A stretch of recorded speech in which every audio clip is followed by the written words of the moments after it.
এখন বাজে সকাল 7টা। শীতকাল পুরোটা শেষ হতে যাচ্ছে। আমি এই শীতের মধ্যে একদিন এত সকালে ঘুম থেকে ওঠাইনি, যেহেতু খালামণির বাসায় দাওয়াত ছিল, এই জন্য আমি সকাল সকাল ঘুম থেকে উঠে গেছি। যেহেতু আমার খালামণির বাসা আমাদের এখান থেকে দূরে, সেই জন্য আমরা সকাল সকাল রেডি হয়ে বের হয়ে গেছি। এটা হচ্ছে কর্ণফুলী নদী। যারা যারা চিনেন অবশ্যই কমেন্ট করে জানাবেন। বলতে বলতে নদী পার হয়ে চলে আসছি। যেহেতু আমার খালামণির বাসায় গ্রাম সাইডে, এপাশেও প্রচুর গাছপালা দেখতে পারবেন। যেহেতু আমরা শহরে থাকি, তেমন গাছপালা সবুজের সাথে আমাদের তেমন দেখা সাক্ষাৎ হয় না। চারপাশে সবুজ গাছপালা দেখতে দেখতে পাই খালামণির বাসার কাছাকাছি চলে আসছি। এ তো খালামণিদের বাসায় যাওয়ার রাস্তা। এই তো চলে আসছি খালামণির বাসায়।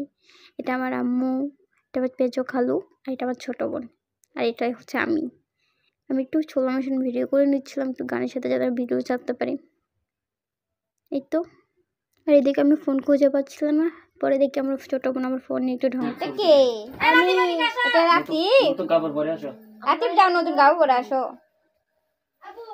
বাবুকে দেখতে যাবো না, নতুন কাপড় পরো তবে। তুমি না মামা, হ্যাঁ তুমি যে মামা হয়ে গেছো, বাকি না দেখতে যাবে না? কি বলো যে জিঞ্জি জেল জিঞ্জি জে বু নীলু আফা, ও নীলু আফা তো মডেলিংও পারে। আচ্ছা যাই হোক, আমাদের মেহু পাত্তা দিল।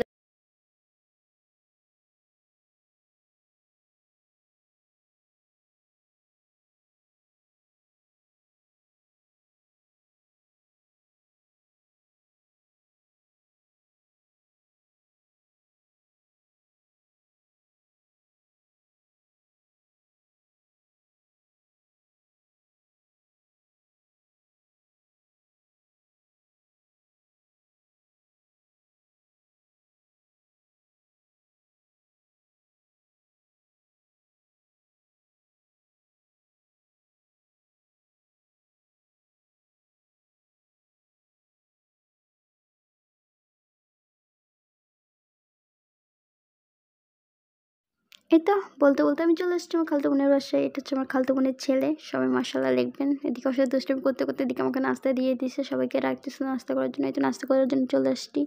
নুডলস, ঝালপোয়া আর অনেক রকম নাস্তা ছিল, সেটা আমি নুডলসটা খেয়েছি, যেহেতু জার্নি করে তেমন খাওয়া দাওয়া করতে পারি না। এদিকে আমার খালতো ভাইয়ের অবস্থা দেখেন, সে ঘুমাচ্ছে আবার খাচ্ছে। দুপুরে খাবার শেষ করে আমি কোল্ড ড্রিঙ্কস খাচ্ছি, তখন মনে পড়লো যে আমি দুপুরে খাবারের ভিডিও নিতেই ভুলে গেছি। তারপর বাইরে এসে সবাই গল্প করতেছিলাম, যেহেতু অনেক দিন পর দেখা, সবাই নানা রকম বিষয় নিয়ে কথা হচ্ছিলো এখানে। আমিও বলতেছিলাম তাদের সাথে, দুষ্টামি করতেছিলাম। তারপর বলতেছিলাম চলেন একটু গ্রামটা ঘুরে দেখি, আর কবে আসবো না আসবো তার তো ঠিক নেই। বলতে বলতে তো তাদের মাঠে চলে আসছি। তাদের এখানে নানা রকমের সবজি লাগানো ছিল, শাকের গাছ ছিল, পুঁই শাক, বরবটি, সিম গাছ, আর ওই পাশে সরিষা শাক আর নানা রকম গাছ ছিল। যেহেতু ধানের সিজন শেষ, পুরো মাঠটাই ফাঁকা, ধান কেটে তো সবাই বাসায় নিয়ে গেছে। গাইস এখানে আমাদের কি বলে বাংলাদেশি চকলেট, এগুলো আপনারা চাইলে এখান থেকে অর্ডার দিতে পারেন। স্যার বলতেছে দেখো চারপাশে ভিউটা কত সুন্দর, গাছপালা আমরা তো যেমন দেখতেই পারি না, যেহেতু শহরে থাকি চার দেওয়ালের মতো বন্দি, এরকমই একটা অবস্থা থাকে। বাচ্চাটার দিকে আমাকে ফোন নিয়ে এসে বলছিল আপনার জন্য, এটা আমার ছোটো বোনকে দিচ্ছিল। আমার বোন কী খুশি দেখেন, অনেক দুষ্টামি করতেছিল। তো বলতে বলতে বাসায় এসে দেখি হচ্ছে বাবুর জন্য হচ্ছে দোলনা সেট করতেছে, ওকে দোলনা শোয়াবে। এ তো আমাদের যাওয়ার সময় হয়ে গেছে। বাস কথাই আছে না, অভাগা যেদিকে যাই সাগর সেদিকে শুকে যায়। আমাদের কপাল যেহেতু খারাপ, অর্ধেক রাস্তায় এসে দেখি সিএনজি আর যাচ্ছিল না, পুরো রাস্তা জ্যাম।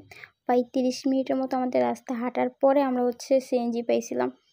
কি আর বলবো, খুব খারাপ অবস্থা ছিল। আজকের মতো এখানেই, আল্লাহ হাফেজ, সবাই ভালো থাকবেন। নেক্সট কোনো ভিডিওতে আবার দেখাবে। আল্লাহ হাফেজ, বাই বাই।